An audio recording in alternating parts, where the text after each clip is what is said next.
जय हिंद दोस्तों, स्वागत है आपका विनर्स एकेडमी प्रयागराज में। मैं समीर शुक्ला और आज हम लोग नाउन नंबर पार्ट 2 की बात कर रहे हैं। कल मैंने आपको एसएस, पीपी, एसपी और पीएस के बारे में बताया। आज उसके आगे की बातें होंगी और आज की क्लास बेहद इंटरेस्टिंग होने वाली है, क्योंकि आज आपको कुछ नई चीजें देखने को मिलेंगी जो शायद ही अभी तक आपने देखा होगा। और आज की क्लास जो पूरी होने वाली है, इससे रिलेटेड ही ज्यादातर क्वेश्चन, इन्हीं रूल से ज्यादातर क्वेश्चन आपके एग्जाम में आते हैं घुमा फिरा कर। क्लास 12th वाले कल बच्चे बहुत मैसेज कर रहे थे, बिल्कुल क्लास 12th वाले भी ये पढ़ सकते हैं। सिंटैक्स चैप्टर क्लास 12th की ग्रामर में है, उसका पहला चैप्टर नाउन नंबर ही है, तो कोई भी डिफरेंस नहीं है। हाँ, बस थोड़ा सा बस चीजें क्या है, इसमें कुछ ज्यादा है, उसमें कुछ कम है, लेकिन अगर आप एक डीप स्टडी करना चाहते हैं then it is perfect class for you. तो प्लीज इस चीज को शेयर कर दो दोस्तों को। क्लास 12th वाले जो इस बार एनडीए का फॉर्म भरे होंगे उनके लिए भी ये बहुत ज्यादा बेहतरीन होने वाली है क्लास। तो देखिए, आज का जो सबसे पहला हमारा जो टॉपिक होगा कि कुछ विदेशी भाषाओं का प्लूरल एकदम अलग होता है। वैसे नॉर्मली हम क्या करते हैं, एस या ईएस लगाकर प्लूरल बनाते हैं, लेकिन यहाँ पर बात कुछ ही अलग होगी। यानी विदेशी भाषा, विदेशी भाषा क्या है भाई, हम इंग्लिश ही हमारी विदेशी भाषा है, तो इसमें हिंदी तो कुछ है नहीं, लेकिन फिर भी यहाँ पर कुछ और थोड़ा सा चेंज करके कहा गया कि भाई ये कुछ वर्ड अलग होते हैं। जो वर्ड अलग होते हैं उनके साथ क्या कंडीशन होती है। वैसे नॉर्मली हम एस या ईएस का यूज करते हैं प्लूरल बनाने के लिए, लेकिन यहाँ पर क्या है देखते हैं। देखिए, सबसे पहला वर्ड हमारा है एजेंडम। एजेंडम क्या होता है, कार्यसूची। एजेंडम हमारा एक सिंगुलर वर्ड होता है, जबकि आपने कई बार बोलते हुए सुना होगा एजेंडा। आज का एजेंडा क्या है, तो एजेंडाज नहीं होता या एजेंडम्स नहीं होता। क्लियर हो गई बात। हम एस या एस लगाते हैं ना, खूब हमारी आदत पड़ी इस बात पे कि एस या एस लगा के हम क्या कर सकते हैं, प्लूरल बनाते हैं, लेकिन वो छोड़ना है। यहाँ पर इसीलिए कहा गया कि एकदम अलग होता है, इनका प्लूरल एकदम अलग होता है। तो एजेंडम का एजेंडा, डेटम, डेटम मीन्स होता है सूची, तो डाटा जो होता है वो एक प्लूरल वर्ड है। फिनोमिनन यानी प्राकृतिक घटना, तो इसका होता है फिनोमिना, फिनोमिना याद रखना है। क्राइसिस मीन्स संकट, तो क्राइसिस होता है। बेसिस मतलब आधार, तो बेसिस होता है। एनालिसिस मतलब विश्लेषण करना, तो एनालिसिस होता है। सिनॉप्सिस यानी, अब यहां पर देखिए एसईएस, सिनॉप्सिस। अब आप देखिए इधर जब भी आईएस लगा हो, देखिए क्राइसिस, बेसिस, एनालिसिस, सिनॉप्सिस, यहां पर आईएस लगा है। आपको ये थोड़ा सा ट्रिक समझनी है कि जब भी आपका सिंगुलर वर्ड आईएस लगा होगा और उसका प्लूरल बनाएंगे तो आपको बस ईएस लगाना है। किसकी जगह पर, आईएस की जगह पर। देख भी सकते हैं क्राइसिस में क्राइसिस वहां लिखा है, क्राइसिस इधर लिखा है, बेसिस इधर लिखा है, बेसिस इधर लिखा है, एनालिसिस इधर लिखा है, एनालिसिस इधर लिखा हुआ है, सिनॉप्सिस इधर लिखा है, सिनॉप्सिस इधर लिखा हुआ है। तो यहाँ पर ऐसे जब भी आईएस लगा हो सिंगुलर वर्ड में और उसका प्लूरल आप बनाने जा रहे हैं तो ईएस लगाइए बस, और इसके अलावा कुछ नहीं करना। तो ये वर्ड आपको याद रखने, क्योंकि ये वर्ड आपको एक बड़े से सेंटेंस में कहीं भी बीच में दे दिया जाएगा और हमें लगेगा कि ये तो हमारा नाउन नंबर से है ही नहीं, लेकिन है उसी। ये आज की जो क्लास होने वाली है इसी क्लास से रिलेटेड ही, बात मान के चलिए कि इसी क्लास से रिलेटेड ही अक्सर नाउन से क्वेश्चन बनते। तो आज आपको सारे रूल पढ़ लेने हैं बेहतरीन तरीके से, जिससे आपको चीजें समझ में आ जाए। उसके बाद देखिए फॉर्मूला। नॉर्मली फॉर्मूलाज होना चाहिए, लेकिन होता क्या है, फॉर्मूला ही होता है। मिनिमम, तो मिनिमम होना चाहिए, लेकिन होता क्या है, मिनिमा। उसके बाद मैक्सिमम, मैक्सिमा होता है इसका। मीडियम, मीडिया होता है। इरेक्टम, इरेक्टम क्या होता है, छापने में की गई गलती, छपने या छापने की गलती, तो इसका होता है इरेक्टा होता है। बैंडिटी मीन्स होता है लुटेरा, ठीक है। तो जो लुटेरे होते हैं उनको बैंडिटी कहते हैं। बैंडिट मीन्स लुटेरा, बैंडिटी मीन्स और ज्यादा जो नंबर ऑफ जो लुटेरे होंगे। बैक्टीरियम का बैक्टीरिया। अब देखिए, ऐसा नहीं कि इतने पे ही ये नाउन, इतने पे ही हमारा सिंगुलर और प्लूरल खत्म हो जाता है, ऐसा बिल्कुल नहीं। आप यहाँ पर जितने भी ये शब्द 10-15 लिखे, आप 10-15 अपने से भी तैयार कर सकते हैं। आप बुक उठाइए, ल्यूशन की बुक है, तमाम तरह की किताबें हैं, मार्केट में मिलती है, तो आप अपनी एक बढ़िया एक नोट्स बनाएं जिससे आपको कोई प्रॉब्लम ना हो। और मैंने आपसे ऑलरेडी कहा कि क्लास 12th वाले भी इसको बिल्कुल कर सकते हैं, क्योंकि उनके लिए फायदे की बात है कि सिंटैक्स उनका एक चैप्टर ग्रामर में है और नाउन नंबर पहला ही टॉपिक है उनका। और यहाँ पर भी पहला टॉपिक ही चल रहा है, तो प्लीज थोड़ा सा ध्यान दीजिए इस सब चीजों को, ये सब बहुत अलग चीजें। अब मैं आपको बताता हूं इसके बाद जो हमारा रूल होने वाला है कि अनकाउंटेबल नाउन का प्लूरल बना दे तो क्या होगा। कल मैंने बात पर जोर दिया कि अनकाउंटेबल नाउन का प्लूरल नहीं बनता, यानी एस या ईएस नहीं लगाते, लेकिन अगर लगा दे तो क्या हो जाएगा, क्योंकि इंग्लिश में मैंने आपको कल भी बताया कि बहुत बड़ी प्रॉब्लम है। एक रूल कहेगा नहीं ऐसा नहीं होता और दूसरा रूल कहेगा हो सकता है, करवा सकते हैं। तो वही करवाने जा रहे हैं हम भी कि अगर वाटर में एस लगा दे तो क्या होगा, सैंड में एस लगा दे तो क्या होगा, वुड में एस लगा दे तो क्या होगा, बहुत कुछ अलग हो जाएगा। तो यहाँ पर आपको ध्यान देना है, ये अपना स्क्रीनशॉट भी ले सकते हैं, बाकी हम लोग आगे बढ़ते हैं। तो चलिए हमारा जो अगला रूल है ये क्या कहता है कि यदि अनकाउंटेबल नाउन में एस या ईएस का प्रयोग कर दिया जाए तो अर्थ एकदम अलग होता है। वैसे नॉर्मली बार बार रूल कहता है कि कभी भी एस या ईएस का प्रयोग हम अनकाउंटेबल नाउन यानी मटेरियल और एब्स्ट्रैक्ट नाउन के साथ नहीं करते, लेकिन अगर कर दिया जाए तो फिर क्या होगा, क्योंकि इंग्लिश है तो इसमें कुछ भी हो सकता है, इसमें आप बिल्कुल न सोचे। और आप भी चाहे तो कमेंट कर सकते हैं, बिल्कुल बता सकते हैं कि सर इसमें ये हो सकता है, क्या हो सकता है। तो देखिए भाई, वाटर मीन्स तो होता है पानी, लेकिन जब इसमें हम इसमें एस लगाते हैं ना तो इसका मतलब हो जाता है सागर या समुद्र, वाटर्स। सैंड मतलब होता है बालू, लेकिन जब हम सैंड्स करते हैं तो इसका मतलब होता है रेगिस्तान। सोचिए क्या से क्या हो जा रहा है वर्ड। वुड मतलब होता है लकड़ी, है ना, वुड मतलब होता है लकड़ी, और जब हम वुड्स करते हैं ना तो वुड्स मतलब हो जाता है, वुड्स मतलब होता है जंगल। वुड्स मतलब क्या होता है, जंगल। पेन मीन्स होता है दर्द, लेकिन जब हम पेन्स करते हैं तो पेन्स का मतलब होता है प्रयत्न। पेन्स का मतलब होता है प्रयत्न यानी एफर्ट। आयरन मीन्स होता है लोहा, लेकिन आयरन मीन्स जानते हैं क्या होता है, लोहे की जंजीर होता है, लोहे की जंजीर होता है आयरन मीन्स। कॉपर मीन्स होता है तांबा, कॉपर मीन्स तांबा होता है, तो कॉपर मीन्स होता है तांबे का सिक्का, तांबे का, यहां पर तांबे का सिक्का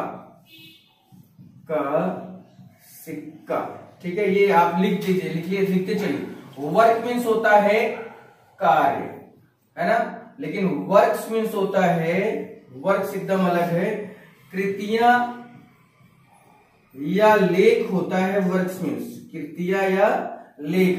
फोर्स मतलब होता है बल, लेकिन जब फोर्सेस की बात होती है तो इसको हम कहते हैं सैनिक, आर्म्ड फोर्सेस होता है। नंबर मीन्स होता है, नंबर मीन्स होता है नंबर, लेकिन नंबर्स मीन्स होता है कविताएं, नंबर्स मीन्स क्या होता है, कविताएं। अब्यूज मतलब होता है गाली, लेकिन अब्यूजेस का मतलब होता है कुरीतियां। अब देखिए कितना अलग अंतर आया, कितना डिफरेंट है ये वर्ड, सोचिए। इसी तरह से अल्फाबेट मीन्स होता है वर्णमाला, लेकिन जब अल्फाबेट्स करते हैं ना, अब अल्फाबेट्स करते हैं तो इसका मतलब हो जाता है भाषाएं, ठीक है। फिजिक्स, फिजिक्स का मतलब क्या होता है भैया, वो तो रसायन विज्ञान यहाँ पर है, ये फिजिक है। फिजिक मतलब होता है शारीरिक जो होती बनावट, लेकिन जो फिजिक्स होता है, चलिए इसका आप थोड़ा सा जवाब दीजिए। मैं यहाँ पर इसको रोक रहा हूं, और आपने तो फिजिक्स और फिजिक्स सब पढ़ा होगा, जरा इसका मुझे जवाब दीजिए, कमेंट में इसका जवाब देके जरा दिखाइए, जल्दी से जल्दी दीजिए, क्योंकि मैं देख रहा हूं आपके कमेंट्स को, तो जितना जल्दी हो सके फिजिक्स और फिजिक्स वाले में जरा मुझे बता दो। बाकी वे का मतलब होता है रास्ता, तो वेज मतलब होता है शैली, वेज मतलब होता है शैली। फुट मीन्स होता है पैर, फुट मीन्स होता है पैर, तो फुट मीन्स होता है पैदल सेना, क्या होता है, पैदल सेना होता है। क्वार्टर मीन्स होता है एक चौथाई,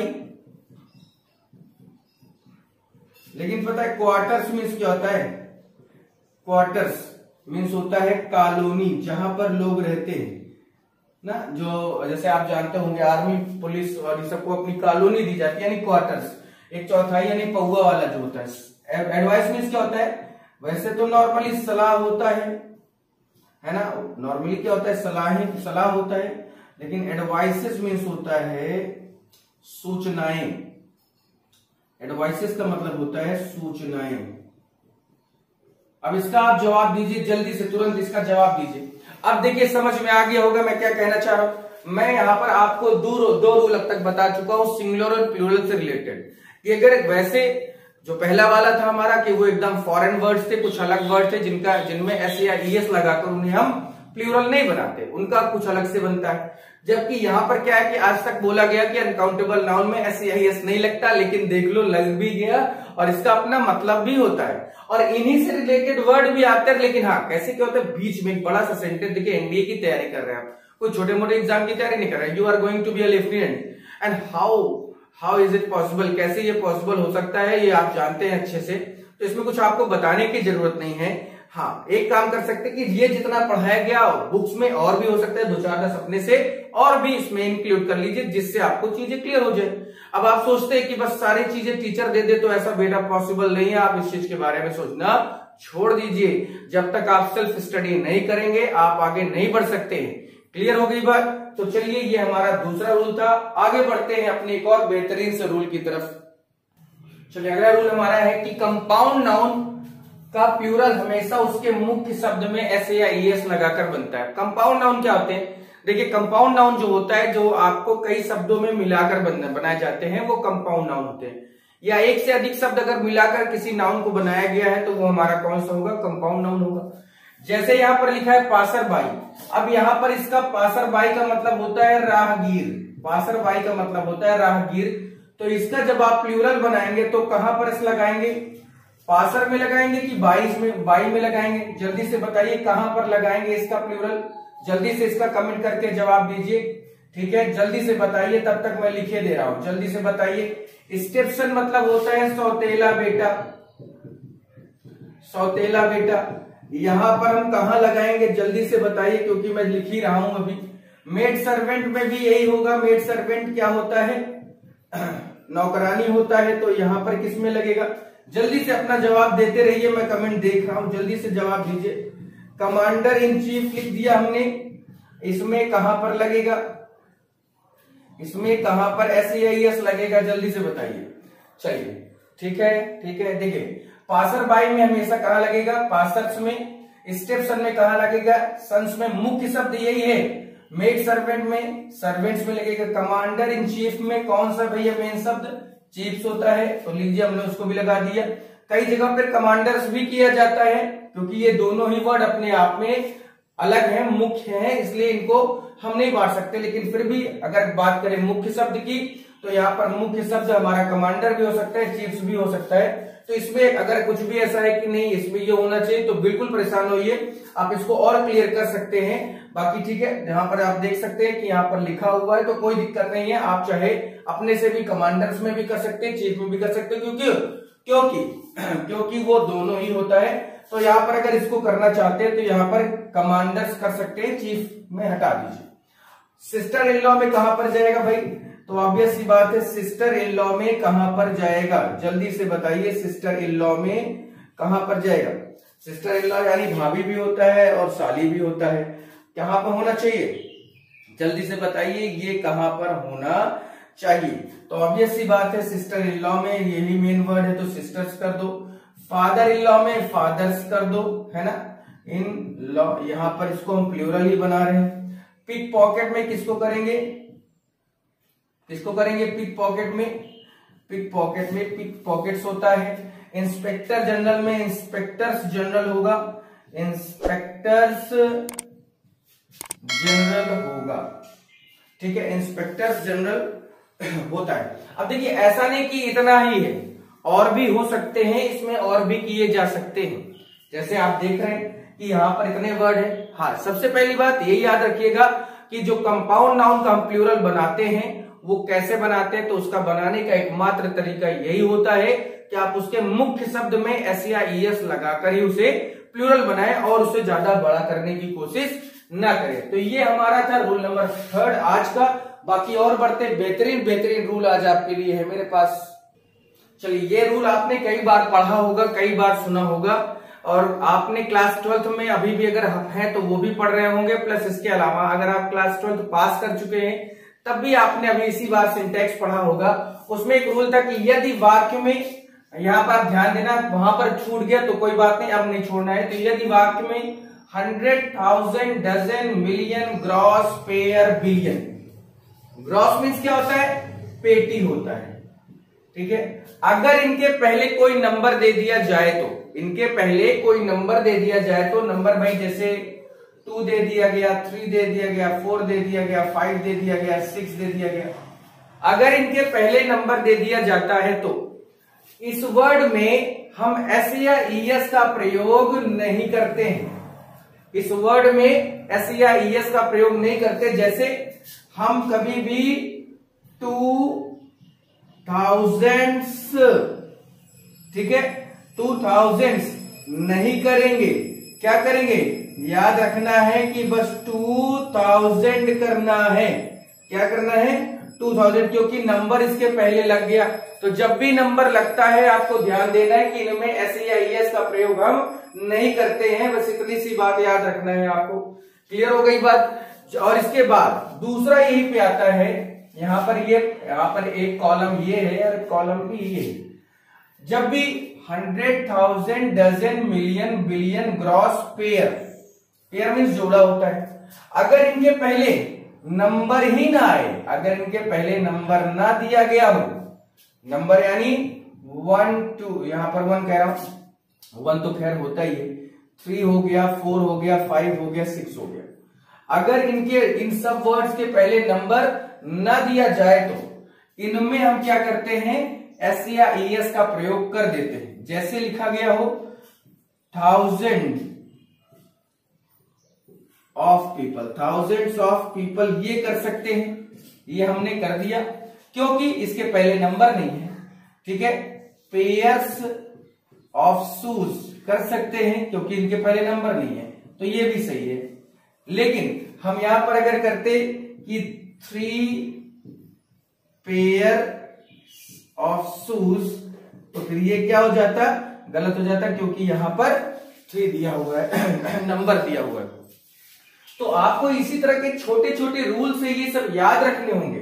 अगर इनको याद नहीं रखेंगे तो प्रॉब्लम आपको होगी जरूर। तो ये सब चीजें आप याद रखेंगे तो बहुत अच्छा रहेगा आपके लिए, क्योंकि चीजें आपको क्लियर होंगी। चलिए नेक्स्ट रूल में बढ़ते तो थोड़ा सा अभी यहाँ पर क्लियर चीजें हम लोग और कर लेते हैं। बहुत सारी चीजें आज क्लियर करेंगे, ठीक है। और आज ही हो सकता है कि नाउन को खत्म भी कर दूं मैं, चाहे जितना भी समय लग जाएगा, कोई प्रॉब्लम नहीं, ठीक है। तो अपने दोस्तों को बिल्कुल शेयर करते रहो, उनको बताओ कि क्लासेस चल रही हैं और बेहतरीन तरीके से इस बार एनडीए पार करना ही है, तो वो करना है। हमारा भी टारगेट हो ही चुका है, बन चुका है, तभी आपके सामने मैं हूं। चलिए एक रूल और अपना होता है, हमारा क्या है कि यदि आप लिखना चाहे तो लिख भी सकते कि यदि एडजेक्टिव से पहले द का प्रयोग कर दिया जाए तो, अगर आप लिखना चाहते हैं कि यदि एडजेक्टिव के पहले द का प्रयोग कर दिया जाए तो वह एडजेक्टिव नाउन ऑफ मल्टीट्यूड में बदल जाता है, यानी क्या होता है, प्लूरल हो जाता है या प्लूरल नाउन हो जाता है, ठीक है। तो ऑब्वियस सी बात है, जब प्लूरल नाउन हमारा होगा तो हेल्पिंग वर्ब भी हमारी कैसी होगी, ऑब्वियस सी बात है, प्लूरल ही होगी। अब यहां पर बात यह कि यदि एडजेक्टिव के पहले क्या कर दिया जाए, द, जैसे एडजेक्टिव हमारा होता है पुअर होता है ना, रिच होता है, सिक होता है, हेल्दी होता है, वेल्दी होता है ना, ब्लाइंड होता है, डीफ होता है, लेम होता है, डम होता है। ये सब क्या वर्ड है हमारे, ये सब वर्ड हमारे कौन से वर्ड होते हैं, एडजेक्टिव है, ये सब एडजेक्टिव है ना भाई। और अगर ये एडजेक्टिव है और बात करते हैं कि इनके पहले क्या करना है भैया, द का प्रयोग कर दिया जाए तो नॉर्मली अगर ये एडजेक्टिव में है तो इनके पहले द का प्रयोग नहीं करना है, लेकिन अगर इनके पहले द का प्रयोग कर दिया जाए तो क्या होगा? तो जैसे ही द का प्रयोग करते हैं ये नाउन ऑफ मल्टीट्यूड हो जाते हैं, यानी पूरा समूहवाचक संज्ञा का भाव प्रकट करते हैं। समूहवाचक संज्ञा यानी पूरा कलेक्शन दिखाते हैं, पूरा इनका ग्रुप हो जाता है। अब जैसे जैसे हमने किया कि द पुअर, भाई पुअर से पहले द लगाओगे तो द पुअर होगा, रिच से पहले द लगाओगे तो द रिच होगा, द सिक से पहले द लगाओगे तो द सिक होगा, द ब्लाइंड से पहले तो द ब्लाइंड होगा। तो जैसे ये होता है ये हमारा क्या हो जाता है? एक नाउन ऑफ मल्टीट्यूड। और ये हमारा कैसा नाउन होता है? तो ये हमारा एक प्लूरल नाउन होता है। ये क्या होता है? एक प्लूरल नाउन होता है। और जब ये प्लूरल नाउन है तो इसके साथ हेल्पिंग वर्ब कौन सी आएगी? तो प्लूरल हेल्पिंग वर्ब भी तो आएगी, क्योंकि प्लूरल नाउन हमारा है। जो अभी तक एक एडजेक्टिव था वो नाउन में बदला, नाउन में कैसा हुआ? प्लूरल। तो प्लूरल नाउन के साथ प्लूरल हेल्पिंग वर्ब ही तो लगाओगे ना भाई। अब देखिए जैसे इसको कैसे बना सकते हैं कि द रिच आर कमिंग। देखिए थोड़ा सा समझिएगा, गलत है यहां पर। पहली बात तो ऑलरेडी रिच एक प्लूरल वर्ड है, इसमें हम एस या ईएस का प्रयोग नहीं करेंगे। बाकी यहां पर क्या कर सकते हैं, यहां पर पूरा इसको लिख दिया जाए, ठीक है। अभी ये गलत है, इसका सही बनेगा कि द रिच आर कमिंग। लेकिन एक और देखिए कि द ब्लाइंड इज कमिंग, तब भी ये गलत है, क्योंकि द ब्लाइंड एक हमारा क्या है भैया? प्लूरल सब्जेक्ट है। तो प्लूरल सब्जेक्ट के साथ प्लूरल हेल्पिंग वर्ब लगाओगे, लीजिए बन गया। तो द ब्लाइंड इज कमिंग नहीं होता, द ब्लाइंड आर कमिंग होता है। तो याद रखना इस चीज को भाई, समझ में आ गई बात ना, कि जब भी किसी एडजेक्टिव के पहले द का प्रयोग कर दिया जाए तो वो एक प्लूरल नाउन में बन जाता है, और प्लूरल नाउन के साथ प्लूरल हेल्पिंग वर्ब का हम प्रयोग करते ही करते हैं, इसमें कोई डाउट नहीं है। अब अगर एक चीज और भी है, और इनके साथ हेल्पिंग वर्ब, इनमें एस या इस नहीं लगाते, ये सारी बातें तो है ही। इसके साथ एक और चीज भी है कि अगर हमें इनका सिंगुलर ही बनाना है, ये जितने भी वर्ड लिखे हैं हमारा, हम नहीं चाह रहे हैं, हमारा मन नहीं लग रहा है कि नहीं भाई हम इसको सिंगुलर ही बनाएंगे, अच्छा नहीं लग रहा है, ये सब तमाम तरह की चीजें, तो आप कर सकते हैं। क्या कर सकते हैं? द रिच, और रिच के साथ क्या कर देना? मैन कर दो, लो बन गया the rich man is coming हो गया। क्यों हो गया? क्योंकि मैन का मतलब तो फिर एक ही होता है। रिच लगाओगे तो जितने अमीर हैं उनकी बात होगी, द पुअर लगाओगे तो जितने गरीब हैं उनकी बात होगी, द सिक करोगे तो जितने बीमार हैं उनकी बात होगी, द ब्लाइंड करोगे तो जितने अंधे लोग हैं उनकी बात होगी। लेकिन जैसे ही आप इनके साथ मैन या वुमेन या गर्ल बॉय कुछ लगाते हैं, ये क्या हो जाएगा? एक पर्टिकुलर इंसान की बात करने लगेगा, और इसके साथ कौन सी हेल्पिंग वर्ब जाएगी? इज का प्रयोग किया जाएगा। क्लियर हो गई बात? समझ में आ गया है? और आगे बढ़ते एक दो रूल और बहुत बेहतरीन से हैं, उनको भी देखते हैं, ठीक है। और प्लीज आप लगातार दोस्तों को शेयर करते रहिए, कमेंट करते रहिए, ठीक है। मैं इस समय आपके कमेंट को भले रीड नहीं कर रहा हूं, मैं पढ़ नहीं रहा हूं, लेकिन मैं उसको देख रहा हूं। आप सभी के कमेंट्स को मैं देखता हूं, क्योंकि मैं क्लासेस को प्रीमियर में लगा देता हूं। अब प्रीमियर में होता क्या है कि मैं भले ही ना आपके कमेंट को देखूं, लेकिन हाँ, हम और आप दोनों साथ में इस वीडियो को देखा करते हैं, साथ में बैठ के, तो कोई दिक्कत नहीं है। बिल्कुल आप कमेंट करते रहिए, दोस्तों को शेयर कर दीजिए। अगला रूल देखिए हमारा क्या है कि जब किसी नाउन के पहले और बाद में सेम प्रीपोजिशन का प्रयोग कर दिया जाए, यहां पर है, या हम यहां पर कहें कि यदि तो एक ही तरह के नाउन को किसी प्रीपोजिशन से जोड़ा जाए तो ठीक है। अगर किसी एक ही तरह के दो नाउन हैं और उनको किसी प्रीपोजिशन से जोड़ा जाए तो वहां पर क्या होगा, वो अब थोड़ा सा क्या होगा उसके लिए सस्पेंस। जैसे देखिए, डे आफ्टर डे, ठीक है। Pages after pages, ships after ship, city after cities, ठीक है। अब यहां पर एक चीज और थोड़ा सा ध्यान देना है, अब यहां पर समझिए, डे और डे एक ही नाउन है, पेज और पेज एक ही नाउन है, शिप और शिप एक ही नाउन है, सिटी और सिटी एक ही नाउन है। और ये एक ही नाउन से देखिए, खैर यहां पर आफ्टर ही लिखा है, यहां पर अपॉन भी यूज कर सकते हैं कि जैसे सिटीज अपॉन सिटीज, रोज अपॉन रोज, है ना, ROWS, रोज अपॉन रोज वाला, तो उसकी बात हम यहाँ पर कर सकते हैं। तो अब देखिए, day after day, page after page, यहाँ पर खैर ज्यादातर जो कंडीशन होती है इस पूरे रूल में किस प्रीपोजिशन के आने की, तो वो आफ्टर ही हमारा प्रीपोजिशन होता है, जिसके आने के चांसेस ज्यादा बनते रहते हैं इस पूरे रूल में। अब यहाँ पर देखिए, day after day, page after page, ship after ship और सिटी आफ्टर सिटीज। यहां पर आपको एक चीज बताना है कि इन चारों में से कौन सा वाला सही है, चारों में से कौन सा सही है बता दीजिए, तो आगे रूल को मैं पूरा कर दूंगा। जल्दी से बताइए कि इसमें कौन सा सेंटेंस सही है। चलिए, अच्छा मैं इसको पूरा भी लिखे भी दे रहा हूं, ठीक है, मैं पूरा लिखे दे रहा हूं।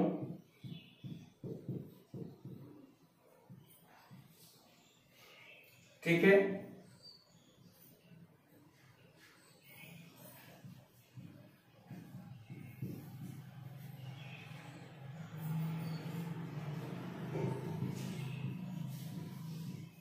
चलिए, अब यहां पर आपके सामने 4 सेंटेंस है जिनमें से आपको आंसर देना है।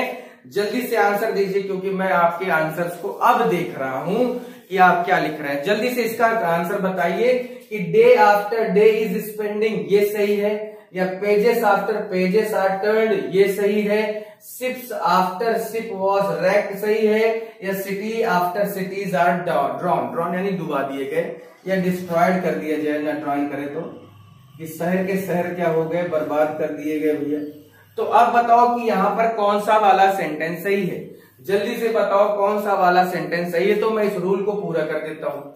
ठीक है, जवाब देते रहिए, मैं इस रूल को तब तक थोड़ा सा और आगे बढ़ाता हूं कि जोड़ा जाए। तो बताइए जल्दी से, नाउन और हेल्पिंग वर्ब क्या बताया जाए, बताया जाए ना, क्या होते हैं, सिंगुलर होते हैं, सिंगुलर होते हैं, यानी ये वाला सेंटेंस हमारा सही है। क्योंकि जब दो एक ही तरह के नाउन को किसी प्रीपोजिशन यानी आफ्टर या कोई भी प्रीपोजिशन हो सकता है से जोड़ा गया हो, तो नाउन और हेल्पिंग वर्ब दोनों ही क्या होते हैं, सिंगुलर होते हैं। जबकि इसमें देखिए, पेजेस आफ्टर पेजेस, ये गलत है हमारा। Ships after ships was raked, देखिए एस लगाना भी यहां पर क्या हो गया, गलत हो गया। सिटी आफ्टर सिटीज, यहां पर एस लगाना भी क्या हो गया, गलत हो गया, यानी ये वाला हमारा सही है। तो याद रखिएगा कि जब भी दो एक ही तरह के नाउन को किसी प्रीपोजिशन से क्या कर दिया जाता है, जोड़ दिया जाता है, तो वो जो नाउन और जो हेल्पिंग वर्ब होती है वो हमेशा सिंगुलर होती है, कभी भी प्लूरल नहीं होती। तो चलिए, एक और अपना रूल बेहतरीन सा है, उसको भी थोड़ा सा उसमें लिख देते हैं या समझ लिया जाए कि उसमें क्या किया जा सकता है। आप इसका स्क्रीनशॉट भी ले लिया करिए, जिससे क्लियर हो जाए आपको। चलिए देखिए, हमारा अगला रूल यहाँ पर है कि यदि कलेक्टिव नाउन से सामूहिक रूप का भाव प्रकट हो, भाव हो तो सिंगुलर वर्ब का प्रयोग करते हैं, और अगर कलेक्टिव नाउन से अलग अलग होने का भाव प्रकट होता है तो प्लूरल वर्ब का प्रयोग करते हैं। अब जैसे यहाँ पर बात करें कि कलेक्टिव नाउन होता क्या है, तो कल भी मैंने आपको बहुत सारी चीजें बताई थी, जैसे कमेटी होता है ना, ज्यूरी होता है, पार्लियामेंट होता है ना भाई, गवर्नमेंट होता है, आर्मी होता है, बहुत सारे वर्ड मैंने आपको बताए थे कि ये सब क्या है, कलेक्टिव नाउन होते हैं। अब बात कही गई कि अगर इन कलेक्टिव नाउन में, देखिए जैसे कमेटी होती है, कमेटी में कई लोग होते हैं, अगर कमेटी के सभी लोग एक चीज पर अपनी राय देते हैं कि हाँ ऐसा होना चाहिए, तो सब्जेक्ट हमारा जो हेल्पिंग वर्ब होगी वो कैसी होगी, सिंगुलर होगी। और अगर वही लोग अलग अलग हो जाते हैं तो वहां पर हेल्पिंग वर्ब कैसी होगी, प्लूरल होगी। तो जब भी याद रखिएगा, जब भी डिवाइडेड वर्ड आए तो आपको प्लूरल लगाना है, और जब भी वन शब्द आए, ONE वन आएगा, तो सिंगुलर हेल्पिंग वर्ब का प्रयोग करना है। ये इसकी ट्रिक होती है कि जब भी इनमें से कोई भी किसी भी वर्ड के साथ वन ONE शब्द उस पूरे सेंटेंस में होगा तो आप सिंगुलर सब्जेक्ट का, सिंगुलर हेल्पिंग वर्ब का यूज करिए।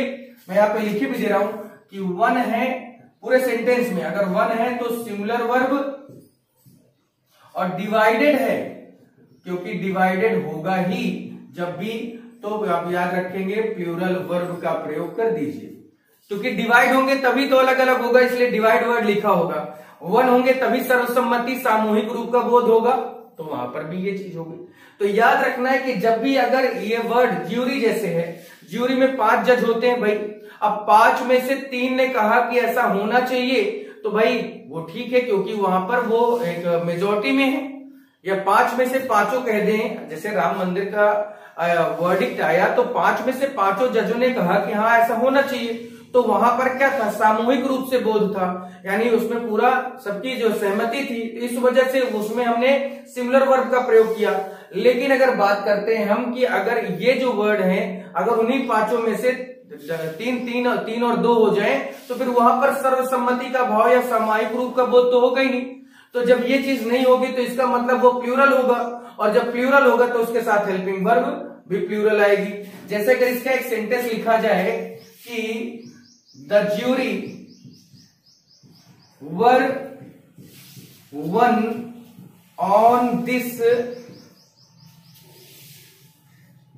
वर्डिक्ट, ठीक है, यानी ज्यूरी जजों का जो समूह है वो अपने फैसले पर एक ही था।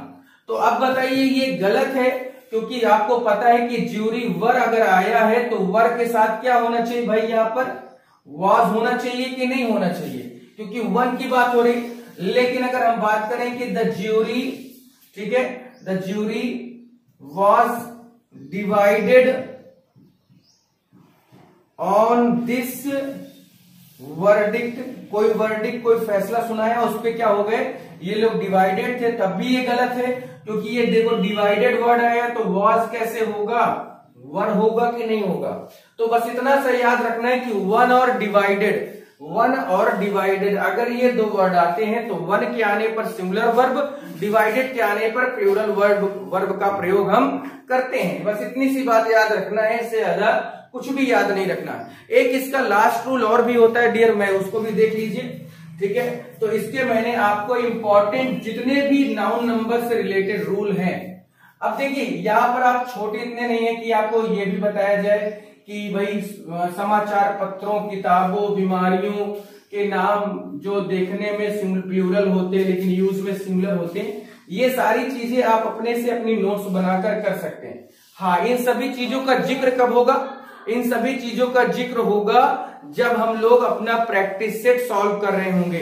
मेरा टारगेट है कम से कम 500 सेंटेंस नाउन और नंबर के या नाउन से रिलेटेड जितने भी उसके टॉपिक होते हैं उनमें करीब 500 सेंटेंस मैं आपको पूरी तरह से प्रैक्टिस में रखूंगा। वहां पर बातें हो सकती है कि समाचार पत्रों के नाम के पहले बीमारियों के नाम, समाचार पत्रों के नाम और किताबों के नाम जो देखने में प्लूरल होते हैं लेकिन यूज में सिंगुलर होते हैं। ये सब छोटी बातें आपने क्लास 12th में भी पढ़ा है, या अगर क्लास 12th वाले इस समय देख रहे हैं तो वो पढ़ेंगे भी, और बिल्कुल प्रैक्टिस सेट जब भी इसका शुरू करेंगे तो इसमें आपको वो सारी चीजें जरूर मिलेंगी। और अगर जरूरत पड़ती है, अभी भी रूल अगर बचते हैं तो मैं कल भी इसका पार्ट 3 भी एक लेके आऊंगा, जिससे और आज तो सारी चीजें क्लियर कर दे। वो छोटे छोटे रूल जैसे ये बनाया मैंने, किताब, समाचार पत्र है ना, न्यूज़पेपर, इन सब की बात भी करते हैं, तो वो भी कल पार्ट 3 भी लेके आ जाऊंगा, कोई प्रॉब्लम नहीं, बस आपको क्लियर हो जाए सारी चीजें। अब देखिए यहाँ पर एक सेंटेंस बस लिखने जा रहा हूं, थोड़ा सा देखिएगा, समझने की कोशिश करें कि यहां पर लिख भी दे रहा हूं, चलिए, कि यदि दो नाउन को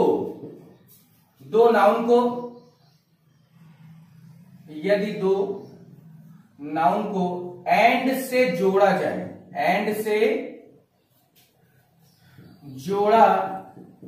जाए और दोनों नाउन के पहले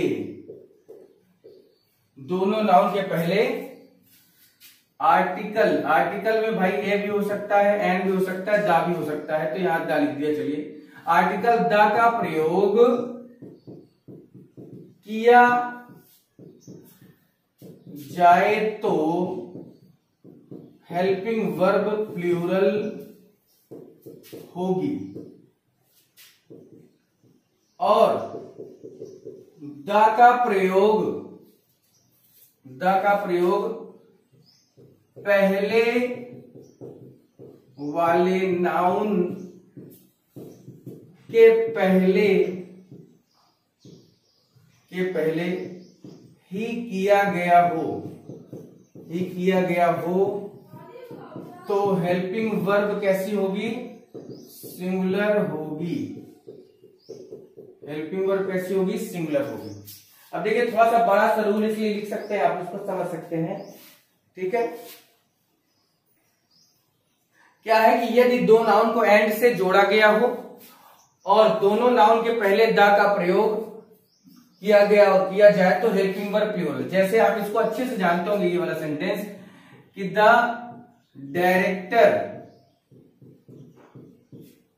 and the teacher is coming. Sentence गलत है क्योंकि भाई द टीचर एक अलग सब्जेक्ट है, द डायरेक्टर एक अलग सब्जेक्ट है। जब दोनों सब्जेक्ट अलग अलग होंगे तो हेल्पिंग वर्ब कैसी होनी चाहिए भाई? प्लूरल होनी चाहिए। इसलिए यहां पर गलत वाला है ना साइन। तो अगर ये गलत है तो इस चीज को समझ सकते हैं। लेकिन अगर बात कैसे की गई कि केवल पहले वाले नाउन के पहले ही हम क्या लगा दें? द का प्रयोग कर दें, तो हेल्पिंग वर्ब कैसी होती है? तो हेल्पिंग वर्ब कैसी होती है भाई? सिंगुलर हेल्पिंग वर्ब का प्रयोग किया जाएगा। तो यहां पर ये वाला गलत है क्योंकि सिंगुलर हेल्पिंग वर्ब यहां होनी चाहिए। क्योंकि जो आदमी डायरेक्टर है वही आदमी टीचर है, तो क्या एक आदमी जो डायरेक्टर है वो टीचर नहीं हो सकता? हो सकता है, ऑब्वियस सी बात है। तो यहां पर डिफरेंस को कौन क्रिएट कर रहा है? डिफरेंस क्रिएट कर रहा है द। जब भी याद रखेंगे कि जब भी दोनों नाउन यानी दो नाउन है और दोनों नाउन को एंड से जोड़ा गया हो, एंड से जरूर जोड़ा गया हो। अगर दो नाउन को एंड से जोड़ा गया हो और पहले वाले नाउन के पहले द लगता है तो सिंगुलर वर्ब होगा, उसमें हेल्पिंग वर्ब सिंगुलर होगी। लेकिन अगर दोनों नाउन को एंड से जोड़ने के बाद भी और दोनों के पहले द का ही प्रयोग किया गया हो तो वहां पर कौन सी हेल्पिंग वर्ब होगी? वहां पर प्लूरल हेल्पिंग वर्ब होगी। कल मैं आपको छोटे छोटे जो रूल होते हैं, जो अक्सर छोटी छोटी चीजें अक्सर परेशान भी करती हैं, इसमें कोई दो राय नहीं है, ठीक है। तो कल मैं आपको जो छोटे छोटे रूल हैं, जो किताब वाला मैंने आपको बताया, कई ऐसे रूल हैं जैसे फिश और फिश में क्या अंतर है, ब्रदर ब्रदर्स क्या होता है। तो ऐसे बहुत सारे इंटरेस्टिंग सब्जेक्ट कल का और होने वाला है। कल का टॉपिक इंटरेस्टिंग से इंटरेस्टिंग भी होने वाला है, क्योंकि बहुत सारी आप छोटी छोटी चीजें जानेंगे। वो स्पेशली क्लास 12th वालों के लिए जरूर होगा, क्योंकि वो जो बच्चा इस बार क्लास 12th में गया है वो इस चीज को जरूर इसको पाना चाहेगा, क्योंकि वो उसी के टॉपिक से लिया जाएगा। और आपको भी ये सलाह दूंगा, एनडीए वाले जो मेरे भाई हैं वो भी इनको सलाह दूंगा कि ये सब चीजें छोटी छोटी होती है, इनको कभी छोड़े नहीं, क्योंकि छोटी छोटी चीजें बहुत ज्यादा, लोग सुई से जितना डरते हैं उतना तलवार से नहीं डरते, है ना, सुई चुभ जाती है। फिर आज के लिए इतना ही, थैंक यू सो मच। और प्लीज दोस्तों को शेयर कर दीजिए, दबा के शेयर कर दो एकदम, जिससे कि सारे बच्चों तक पहुंचे। अपने दोस्तों को शेयर करो। देखिए इसमें इस पे ये भी व्यवस्था है कि भाई इस बार लड़कियों का भी फॉर्म भरा जा सकता है, पिछले साल से ही चल रहा है। तो प्लीज लड़कियां भी इसमें आगे आए और पार्टिसिपेट करें, एग्जाम्स दें और बेहतरीन से अपने एग्जाम को पास आउट करें। फिर आज के लिए इतना ही, थैंक यू।